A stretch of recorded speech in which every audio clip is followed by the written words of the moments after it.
Hey team, it's Rory here with another lockdown light bulb, and I'm walking around the block with the lovely Andrea, Hi. and it's the second day of the lockdown today, and on Wednesday night, the last night of freedom, I was up at church doing some recording with Brent, ready for Sunday, and yeah, it was a strange feeling. It was quite surreal to say goodbye to Brent and realise that that was the last person I was going to see face to face, close up, for quite some time. And I was thinking about that. And I was thinking about the eggs the other day at the supermarket and our rush to try and grab hold of everything that's around us. And I was thinking, at the same time, we're both a lot further from the edge and a lot closer to the edge than we sometimes believe. Let me explain what I mean.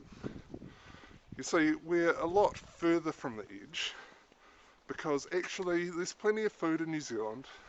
There's water that comes out of the tap when you turn it on.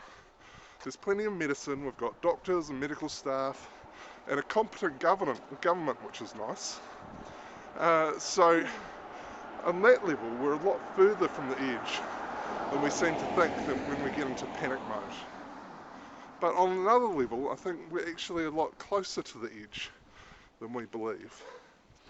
You see, we've got this Kiwi myth of being self-sufficient. We reckon that we can look after ourselves and do pretty much anything for ourselves.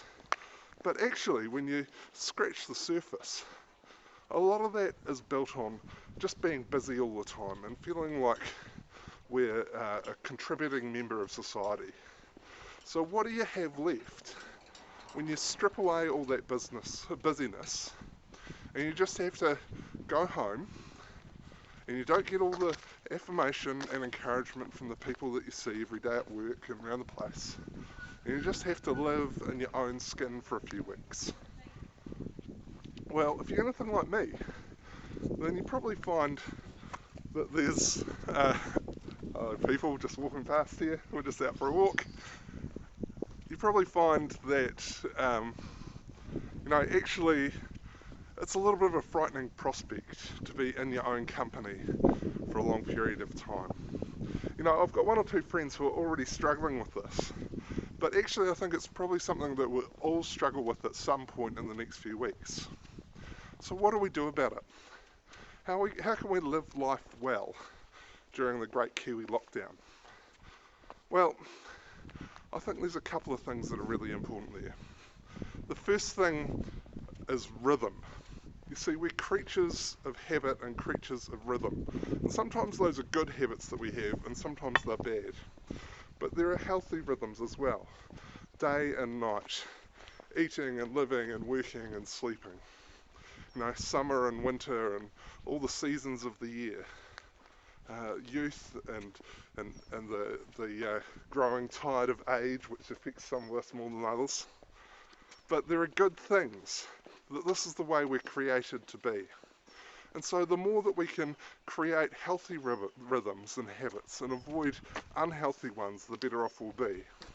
So in this time, try to find in your life healthy rhythms and healthy habits of physical well-being, of looking after yourself and your family emotionally, and even the importance of healthy rhythms of spirituality. How do you connect with God? How do you connect with one another? How do you make sure that you're feeling good in your own skin? Well, that's not always easy doing this on our own, but the good news is that we're not in this on our own. See, God promises that He will be our God, and we will be His people, and He will dwell among us. And I believe that even in the hardest times, He's right there with us. In fact, in some of the difficult things that Andrea and I have gone through in the last wee while, it's been very much in those moments where things have been worst that we've had the real experiences of God's presence and God's grace with us. So as you go through this time, live well, look after each other, build healthy rhythms into your life, and seek the goodness of God, who promises us life in all its fullness. So anyway guys, it's been really great to catch up with you, and I think I've finally got this. So happy hunkering, and I'll catch you next time. See ya.